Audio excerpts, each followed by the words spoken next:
outside? Should I run and hide? How do I take my company worldwide? Do you love the law? Did you watch Hee-Haw? What's the weirdest thing that you ever saw? What's it like in court? Favorite sport? Can you help with my book report? Is my hair too long? Am I right or wrong? And do you mind if I sing along to anything? Ask Alan anything in the world. Hello, everybody, and welcome to this edition of Ask Alan. I'm Alan Crone, CEO of the Crone Law Firm.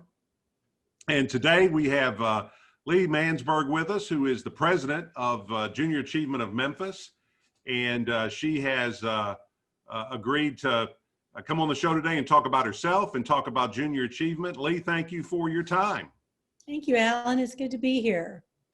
And we should disclose to everyone that we were going to do this earlier, in fact, last week, and we had internet problems on my end, and Leigh has been nice enough to come back and try it a second time. So hopefully second time's a charm.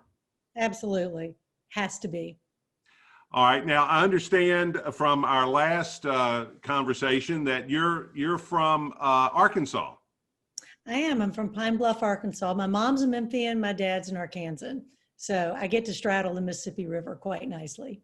Yeah, I grew up in my whole family. I'm a fifth generation Memphian, but my dad is a pharmacist, and he had a pharmacy over in West Memphis, Arkansas, and we lived over. I always say I lived on the bridge. I grew up on the bridge because we were always coming back and forth to the big city. That was, Madison Avenue was my gateway to Memphis. When we crossed the bridge and got off the expressway on the Madison Avenue exit, I was like, oh, we're here. And we would drive up and down Madison. I would be like, my town I grew up in was small. So it was always exciting to take the ride through in the 1970s up Madison Avenue. So your orientation was to Memphis as opposed to Little Rock. Yeah, well, because we were just here so much. We're 3 hours away, 2.5, 3 hours away from Memphis, and just 45 minutes from Little Rock. So a lot of my life was spent in Little Rock, and my dad practiced law up there some. So knew the state, all over the state. Yeah, Arkansas is kind of unique, I think, in that no matter where you live in Arkansas, you kind of identify as being in a suburb of Little Rock. There is some definite truth to that, particularly, yeah, it's just right there in the middle, and all Arkansas football games used to be there. Kind of, the energy of the state made its way there. So, okay, so you went to high school in Pine Bluff? I did, home of the Fighting Zebras, and then made my way, nothing like a good fighting zebra. I don't know how they came up with that one. And then made my way to the university. This is better than the prevaricating zebras. Yes, it is much better than the prevaricating zebras. That's true. And then made my way to the University of Memphis, where I did my undergraduate and master's degrees, and really fell in love with, always was in love with the city. The university. Spent my childhood going to basketball games at the Coliseum with my grandmother, who was a lifetime holder of those tickets, and whoever got the second ticket got to drive her to the game. And I always volunteered for that. All right, where were her seats? Oh, her seats were center court. And remember that bar up in the middle, like where people could walk in front of it? Right. She was the first row behind that bar. So she really spent a lot of the game with people stopping by and chatting her up. In the first row of the Golden Circle? Right outside of the Golden Circle, like you went up above the Golden Circle. So not to block the view of those in the Golden Circle. Okay, all right. Yeah, the Coliseum was a great venue for college basketball. It's a shame that we moved on from there, but lots of I remember seeing Bubba Luckett play in the Coliseum when I was my dad had season tickets as well. He had season tickets back in the field house, and just growing up with that was a great time. It was a lot of fun, and the ice cream was really good in the Coliseum. I used to love their ice cream. So you did undergraduate at Memphis, got your master's at Memphis. And then, so what, when you're in college, high school, college, was there anybody in your life that was particularly influential in terms of the path that your life took later on? Oh, 100%. Every teacher I met, but there were, there were these great teachers in Pine Bluff where I grew up. That just really instilled in me this passion for why you teach, not just teaching as a career, but just as a way of communicating information. And they always kept me inspired. And when I got to the University of Memphis, I just kept meeting these great teachers. I was trained as both an English and a history teacher, and those departments at the university were incredible. And I just spent my whole life wanting to be a teacher. And in Memphis, it was a particularly great thing to get your master's in education because the university opened these doors for you. And I just got to meet these incredible, Loretta Terrace at Overton High School, where I did my student teaching, was transformational. And she worshiped at the Greek Orthodox Church, and Father Viron would come by her classroom every week, and he would inspire me and just give me these great little nuggets as to purpose and why I was doing what I was doing. And so the university took a really vested interest in getting those of us who did that work strategically placed throughout the city to take on leadership roles and grow in our position. It was a great time in the 80s and early 90s to do your teacher training at the University of Memphis. It was an exciting time for that department. And the city was really just starting to take off with their teacher preparation programs. And it was a fun time. Met great people who are all still in education. One of the people I started my teaching career with now, Dr. Terrence Brown, heads college career and technical education for Shelby County Schools. And we taught at White Station High School together as baby teachers. So it's really fun that I get to work with now a strong leader with Shelby County Schools in my work. And so it just all comes full circle. Well, it is amazing how important a major university is to a town. And, there are two institutions that Memphis wouldn't be Memphis without them, and that's the University of Memphis and Federal Express. If we didn't have either one of those institutions, Memphis would not be what it is today. I agree with that. And just, when we lost that final game, the whole city mourned. I've never felt anything. I've just never felt anything like it. I went to Kroger that day. And so our spirit is so tied up, whether you went to the university or not. The spirit of the city is really tied up. So anytime the university calls on me for help or a project, and I do a lot of strategy work, my answer is always yes, because I think economically as a driver, it profoundly affects our trajectory forward. And I love where Dr. Rudd is taking it to see this university become a major hub for research, because it grows our economy. That's exactly right. And well, let me ask you this. Aside from your current job, we'll set that aside for a second. What was your favorite teaching experience coming up through the ranks? My most hilarious teaching moment was that I was a student teacher at White Station Middle School with 8th graders, and they were horrible to me. I was literally fresh meat. And then I got my first teaching job, which was the 9th grade English teacher at White Station High School. So all of these children who had been so horrible when I was a student teacher became my students again when I was the actual teacher and had some power. And I've never had a better behaved group of students than in my first year of teaching. They literally sat down in their desk and hung their heads.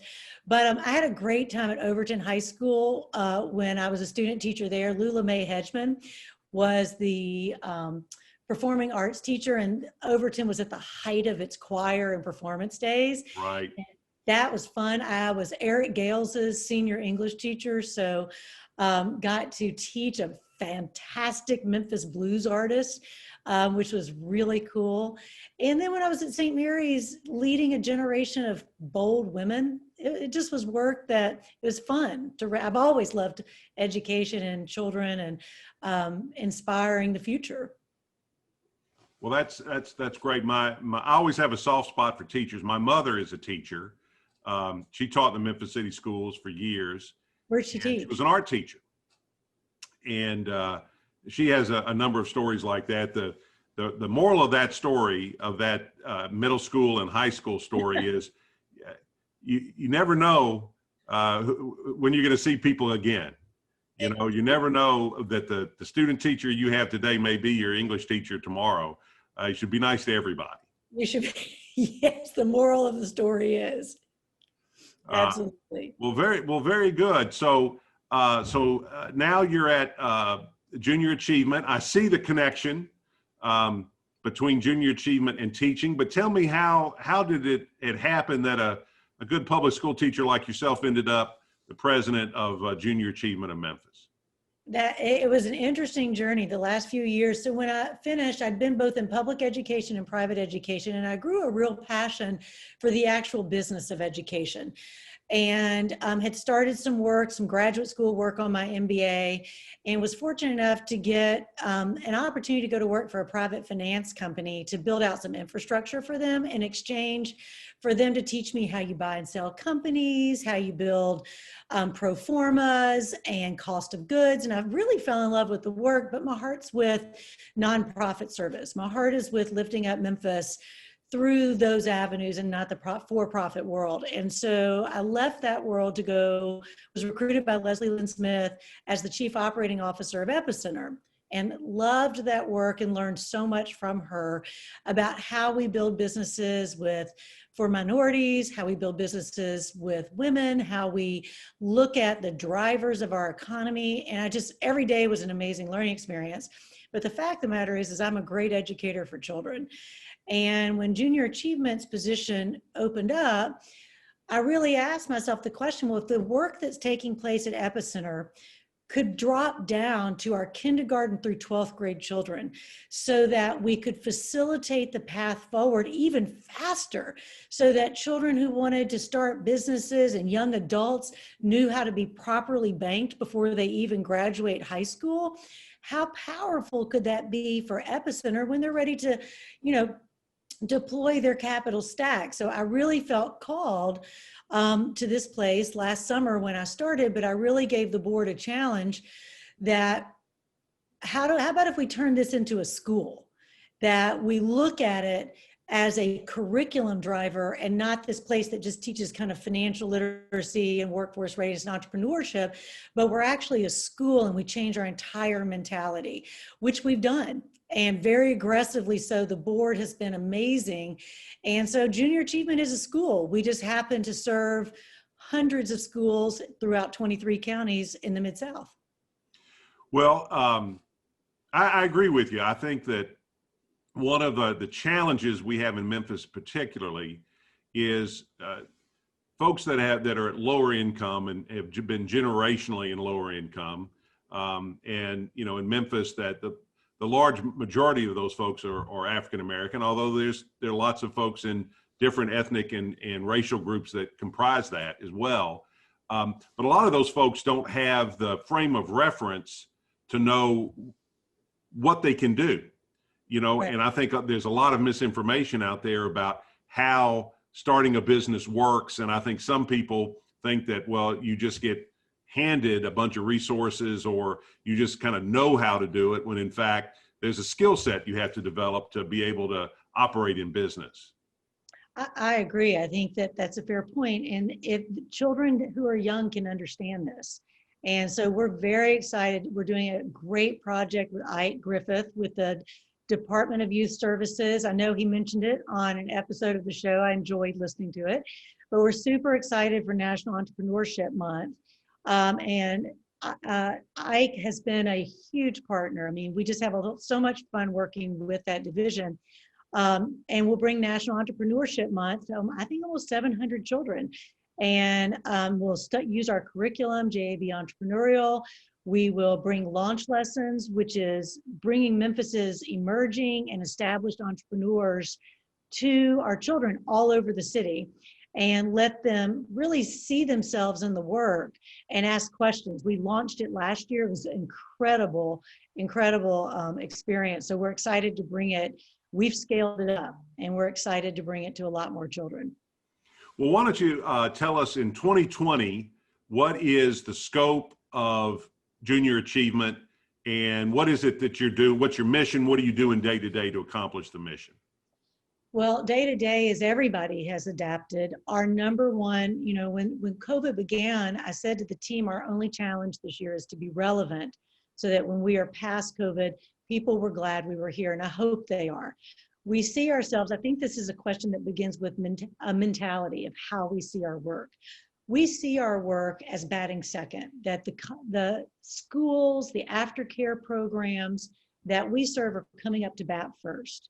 And it's junior achievement's job to make sure they get around the bases and to make our programs work for them, not make them work for our programs. So we approach the work from a servant mentality. And our work, what we have done as a teacher, and I'm the first teacher to lead junior achievement, so it's a great experience to be an educator. Actually been a part of a team that's implemented virtual learning and online learning. So I come at this from a lot of experience. So I said, let's make sure our teachers can win. Let's give them an easy win. So we have spent the summer literally in lockdown mode, revamping everything that we do so that our teachers throughout the community at no cost to our public school partners at Shelby County Schools, so that our teachers can have unlimited access to us. And for our private partners, for some of our other public partners, we're greatly reducing the cost so that teachers can have a win. And so we've developed a video series that we think is the most exciting thing since sliced bread. It's really fun. Shelby County Schools inspired greatness in us. They said, please, for the Superintendent Summer Learning Academy, can you create some content? And we did. We created 10 episodes. Each episode, it was for kindergarten through 5th grade, featured an entrepreneur, a child entrepreneur, and they were so charming and fun. And Shelby County Schools said, can you come back with another full suite of them? So we have 36 new episodes that'll be created by mid-September, early October. And what's exciting is we're looking at scaling them across the state, and other cities throughout the country are asking to use these videos too. So great things happen in Memphis. And so we've got that going on. We are launching 2 new, what we call capstone programs that will complement BizTown, which most people know BizTown really well. We will have a full suite of middle school activities, and we have launched 10 high school courses that are available to our learning partners that can be taught in person, they can be taught blended, or children can do what's called self-pacing with a teacher popping in and out to help them out. So we're super excited to have those tools as well. So a big suite of courses that are easy for teachers to use. And that's what we're doing. Well, that sounds great. My mother called me right after we promoted the fact that you're going to be on the show. And she said, junior achievement was one of the best things that she ever did when she was in school. She went, she's not sure, she thinks it was on Union somewhere, maybe at the Goodwin Institute on Madison, when she was in the 9th grade and did junior achievement. And they had some sort of, I guess it was essentially the BizTown program. And they operated she said, we operated some sort of store. She said, I'm not sure what we sold. We didn't sell very many of them. Goldsmiths had to come in and bail us out at the end. They bought all of our inventory. So I learned about capitalism. I learned about making a good product, and I learned about getting bailed out.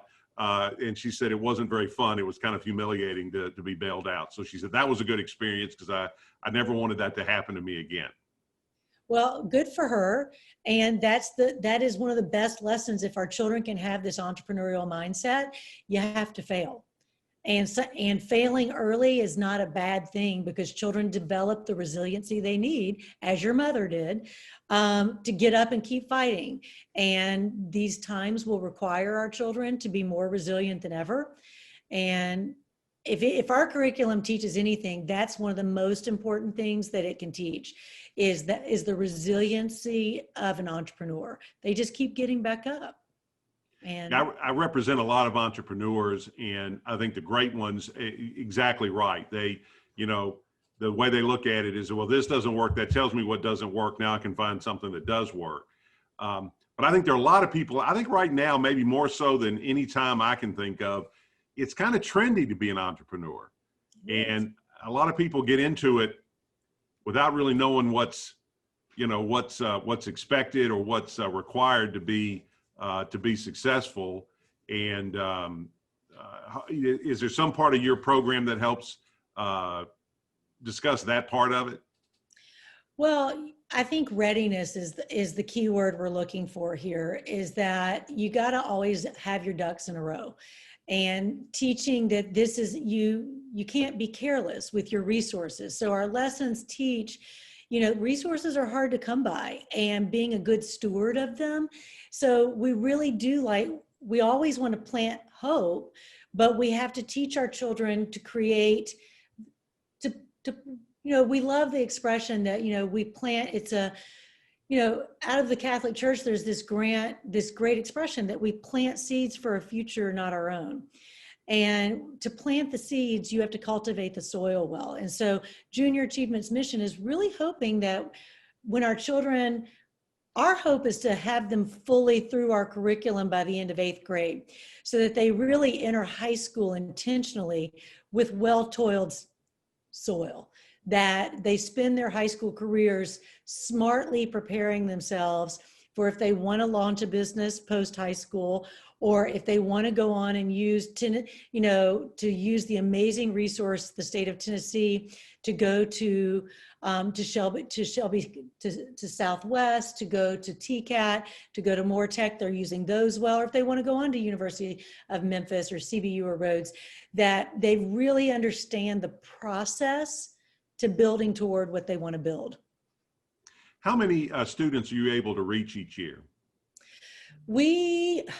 Our numbers were not, we were hoping to reach 15,000 students this year, and our busiest quarter is fourth quarter every year.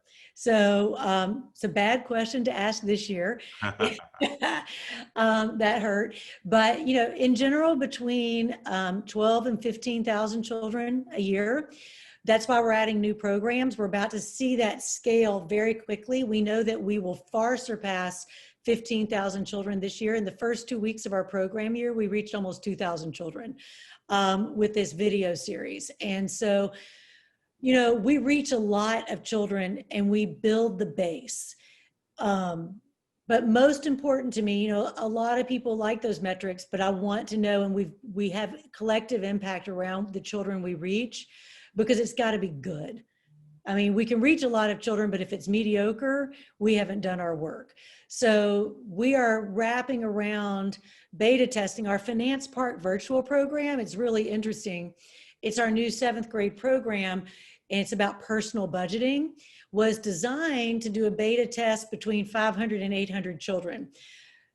When COVID happened, we had to build the team around it because we have almost already 3,000 children subscribed to it.